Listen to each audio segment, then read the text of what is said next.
எல்லாரும் எப்படி இருக்கீங்க? நல்லா இருக்கீங்களா? இன்றைக்கி நம்ம பார்க்க போகிற ஒரு குட்டி டாபிக் தான் ஸ்கீமா அப்படிங்கிறது. இது ரொம்ப பாப்புலராக இருக்கும் சைக்காலஜியில். இந்த டேர்மை ரொம்ப பேருக்கு ஈஸியாக புரிஞ்சுக்கிடவே முடியாது. என்னடா என்னடா அப்படின்னு பார்ப்பாங்க. அந்த ஸ்கீமா அப்படிங்கிறது ஒரு முழு அறிவு, நம்மளுக்கு அறிவு அப்படிங்கிற அந்த ஒரு ஸ்ட்ரக்சரை, கட்டமைப்பை தான் ஸ்கீமான்னு சொல்கிறோம். சரிங்களா? அதாவது ஸ்கீமா அப்படின்னா என்னென்னா பில்டிங் பிளாக்ஸ் ஆஃப் திங்கிங். இந்த திங்கிங் சொல்கிறோம்ல, திங்கிங் தானே, ஒவ்வொரு இதையாக யோசித்து ஒரு இன்ஃபர்மேஷன், ஒரு ஒரு நாலேஜை நம்ம திங்க் பண்ணுறோம்ல, ஓகேங்களா? நாலேஜ் அப்படின்னா என்ன? அறிவு. அந்த ஒரு ஒரு அறிவையும் தான் ஒரு சின்ன பிளாக் மாதிரி நம்ம மூளையில் ஸ்டோர் பண்ணி வச்சுருக்கிறதுக்கு தான் ஸ்கீமா. என்ன அப்படின்னு பார்த்தீங்கன்னா, ஒரு இன்ஃபர்மேஷன். இப்போ ஃபார் எக்ஸாம்பிள் புக்கு அப்படின்னு சொன்னால் உங்களுக்கு என்ன ஞாபகம் வருது? புக்கு ஞாபகம் வருது, அப்படி தானே? இப்போ நீங்கள் உங்கள் லைஃப்பில் புக்கையே பார்க்கல, இப்போ நான் புக்குன்னு சொன்னால் உங்களுக்கு அந்த புக்கு ஞாபகம் வருமா? வராது. அப்போது இப்போ உங்கள் பிரெயினில் அந்த புக்கை பற்றிய ஒரு கட்டமைப்பு, ஓ புக்குன்னா இதுதான் அப்படின்னு ஒரு அறிவு ஸ்டோர் ஆகிருக்குல்ல, அந்த இமேஜுக்கு தான் ஸ்கீமா அப்படின்னு யார் சொல்கிறா அப்படின்னா பியாஜே சொல்கிறாரு. ஸ்கீமா அப்படின்னா என்ன? ஒரு அறிவோட ஒரு கட்டமைப்பு, அதை ஸ்கீமா அப்படின்னு சொல்கிறாரு. இது ஒரு முழு அறிவை நம்ம ஸ்கீமான்னு சொல்கிறோம். இந்த ஸ்கீமா அப்படி இம்மிடியட்டாக உடனே அறிவாக நம்மளுக்கு வந்துட போகாது. அதில் ஒரு என்ன ப்ராசஸ் இருக்குது, ப்ராசஸ் எப்படி நடக்குது அப்படின்னு பார்த்தீங்க அப்படின்னா 3 ப்ராசஸ் தான். என்ன ப்ராசஸ்ன்னு பார்த்தீங்கன்னா அசிமிலேஷன், அக்காமடேஷன், ஈக்லிப்ரேஷன்.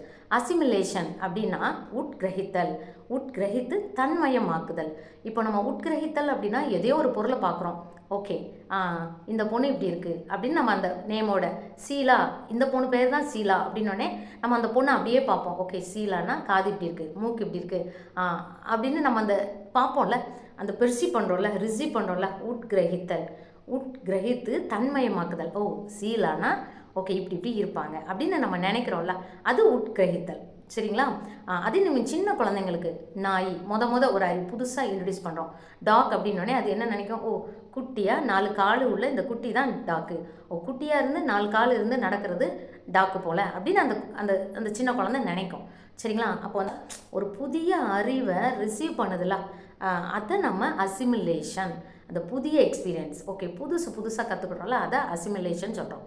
அப்புறம் அக்காமடேஷன் அப்படின்னா என்ன அப்படின்னா நம்ம ஆல்ரெடி ரிசீவ் பண்ணிட்டோம். என்ன? நாய் அப்படின்னா 4 கால் இருக்கும், குட்டியாக இருக்கும், நடந்து போகும் அப்படின்னு நம்ம நினச்சிருக்கோம். ஆனால் நம்ம தெருவை பார்க்குறோம், தெருவில் போகும்போது வேறு நாய் போகுது, ஒரு பூனை கூட போகும். அப்போ அந்த குழந்தை அந்த பூனையை பார்த்து இதுதான் நாய், இந்த பெரிய மிருகத்தை நாயின்னு சொல்லாது, டாக்கு தான் போகும். அப்போ நம்ம அந்த இடத்துல இல்லை, இதுவும் டாக்கு தான், இது குட்டியாக இருக்கிறதுனால இது டாக்கு கிடையாது, இது பூனை அப்படின்னு நம்ம டிஃப்ரென்ஷியேட் பண்ணுறோம். சரிங்களா? அதாவது ஏற்கனவே நம்ம மூளையில் என்ன இருக்குது? நாய் அப்படிங்கிற ஒரு இமேஜ் இருக்குது. அந்த இமேஜை கூடுதலாக ஆட் பண்ணுறோம். நம்மளோட எக்ஸ்பீரியன்ஸ் எக்ஸ்டெண்ட் ஆகுது, அதை நம்ம டெலீட் பண்ணுறது, ஆட் பண்ணுறது, மாடிஃபை பண்ணுறது, அதாவது மாற்றி அமைத்தல், ஒருங்கிணைத்தல்.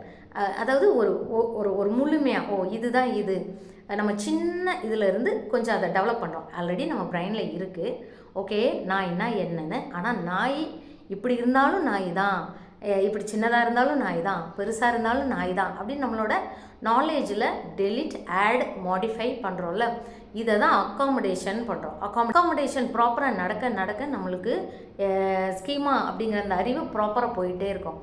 இது 2வது ப்ராசஸில் 2வது ஸ்டெப்பு.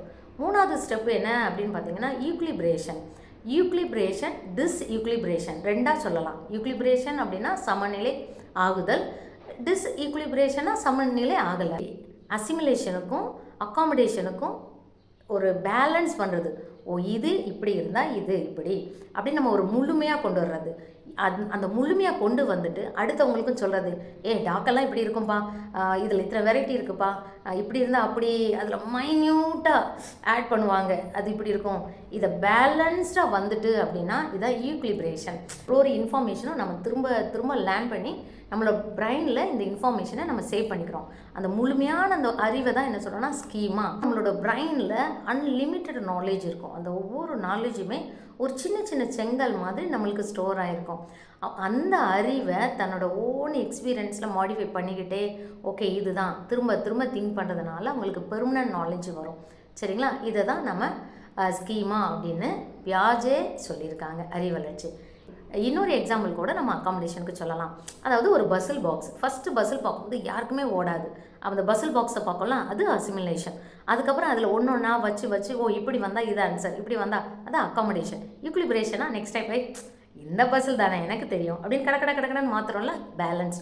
ஆனால் ஒரு சிலருக்கு பேலன்ஸ் ஆகாது. எத்தனை வாட்டி பதில் கொடுத்தாலும் குழம்பிட்டு ஃபஸ்ட்டு பார்த்த மாதிரியே பார்ப்பாங்க.